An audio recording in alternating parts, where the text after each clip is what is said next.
My name is Tom McNamara. My musical background, I come from a family of singers. My father was a singer, an Irish tenor.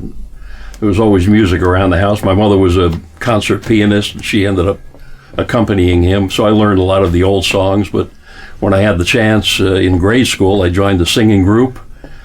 Was in a singing group, 4 voices, all through senior year in high school. Oh. And that summer, after graduating, my buddy and I, who used to sing Everly Brothers songs, he played piano and I sang, and he sang too. We were asked to sing at a new bar that opened in our hometown. These guys were older than us, and they went to the same school, but and they knew we sang. Anyway, sure. We were free. Actually, they gave us money after the fact. But, so we did that, and somebody came in and said, we should get a band together. He was a drummer, and so we had a drummer and a piano player. I didn't play anything. I just sang. And he knew a young kid who played lead guitar.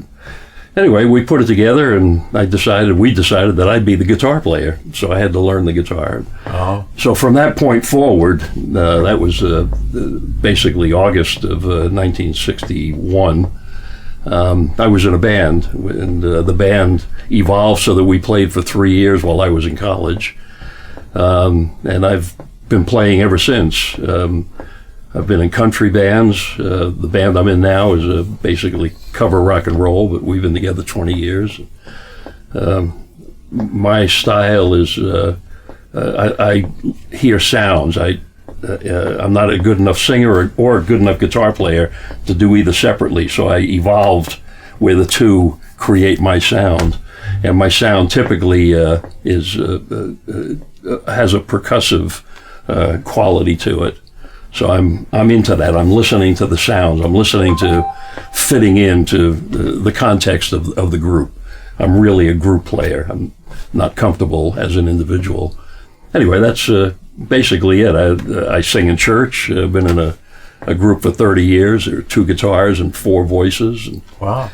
So we've been doing church music where I play my rock and roll, and they don't know that's what I'm doing. Right, right. Yeah. Anyway, much more disciplined and having to fit in that context. You only get one shot at everything. Right. That's a real challenge, but it's been a good challenge. Anyway, that's my background, my interest. I've been doing this all my life. Well, good. Well, you came to our studio at Sacred Ground and in Los Angeles, and we've been sitting here playing music. And just give us some of your first impressions. Tell us what you thought initially when you heard the first song. I could hear everything. I could hear all the instruments as if they were separate, but they were in the context of the song. I could hear them all. I could hear the voices. They weren't blurry. They were all. Well, you used the word before, separation. They were separated, and it was a very pleasant sound because you could hear everything. That made it's like the songs came to life. That was really one general impression. The music sounds alive, sitting here listening to those things you played me. I was pleased to hear the low end.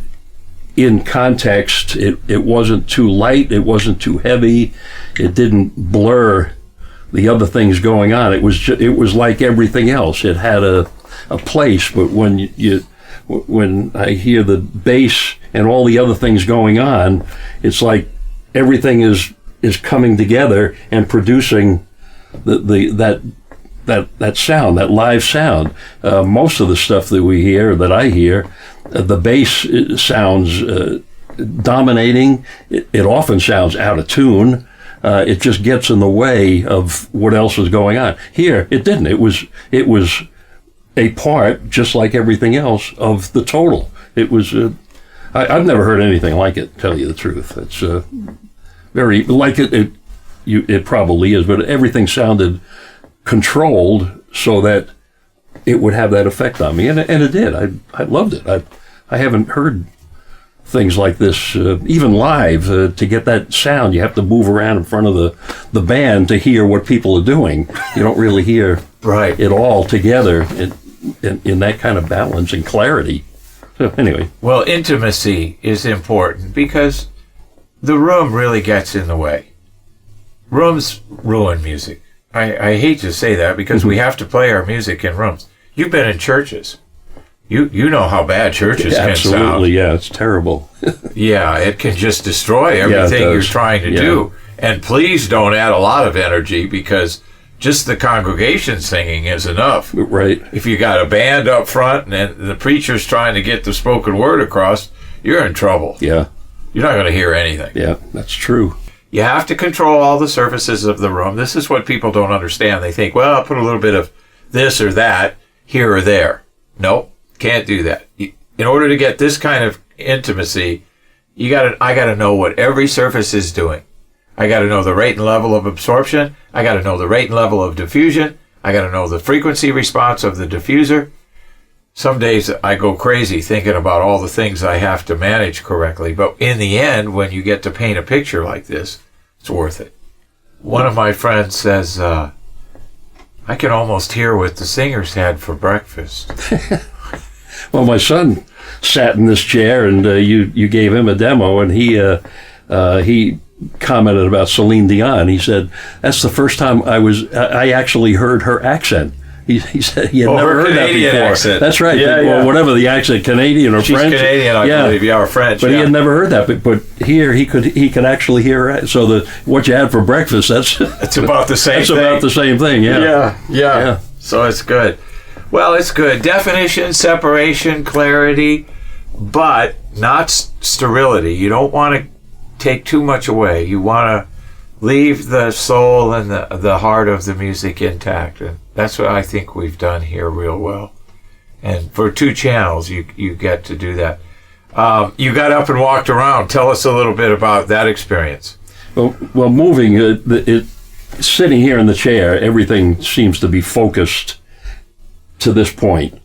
And I wondered whether it was like a surround sound environment. If you move around, do you hear the same thing? And in fact, you don't. You hear the speakers when you move around. Get over there, you hear those speakers. Get over here, you hear those speakers. Get behind the speakers, you don't hear the bass. So obviously this point is where you're meant to listen to the music, because this is where everything comes together the way it should. I used the expression while we were doing it before when we were listening, but the music, it seemed to be alive. It didn't sound like a recording. It didn't sound like anything else. It sounded like alive, like those people and those players were all right here, 8 feet away, yes, playing and singing. Well, you use the word intimacy, and I hadn't thought of it that way, but that's really what it is. You're right there.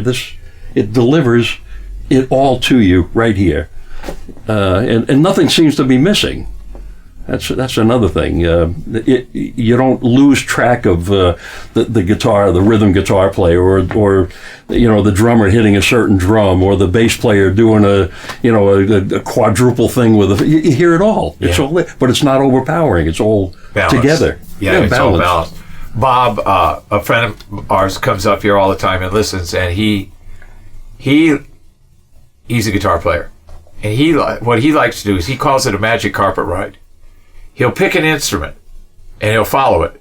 And he says it's really easy to follow here. Yeah. And then if the engineer moves it left or right, you can still follow it.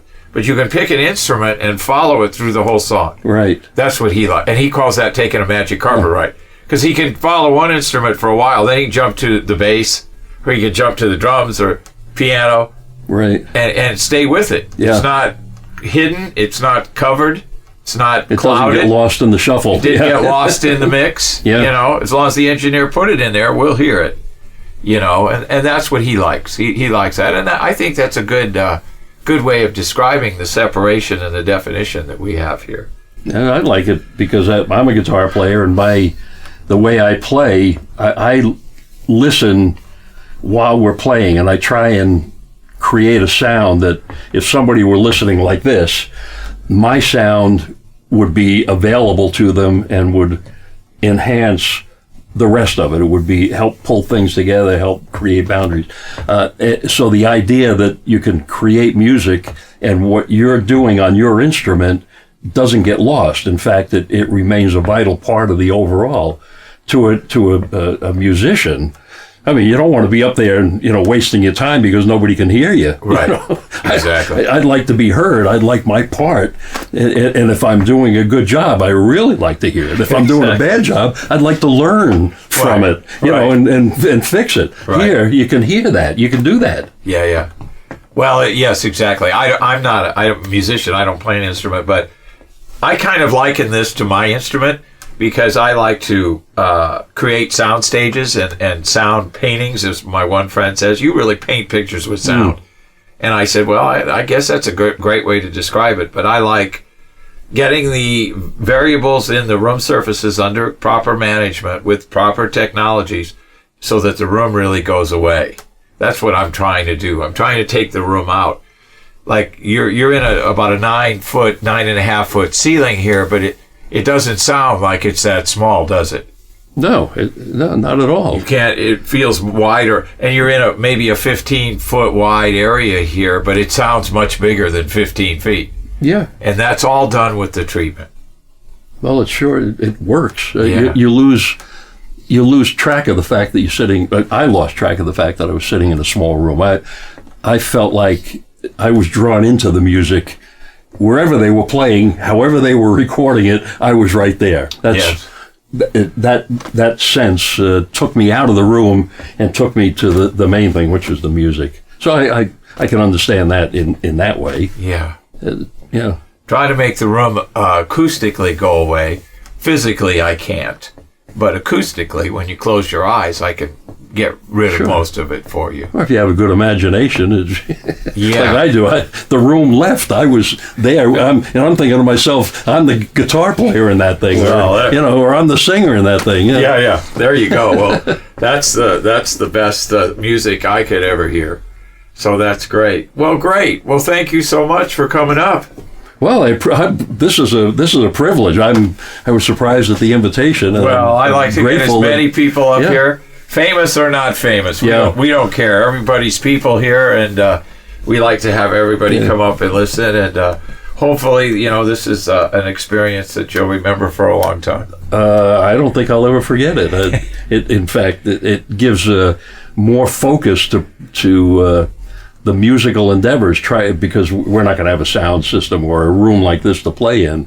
So how do you, when you're playing live, how do you enhance the sound so that the listeners can feel like I do here? Yeah. It's pretty hard to accomplish. Well, it is, because you have to get rid of so much of the room surfaces, and there's just no way around it. There is no substitute for that. And people try to cut corners and stuff, but there really is no substitute for it. So thank you, Dennis. Well, good. Well, thank you for coming by.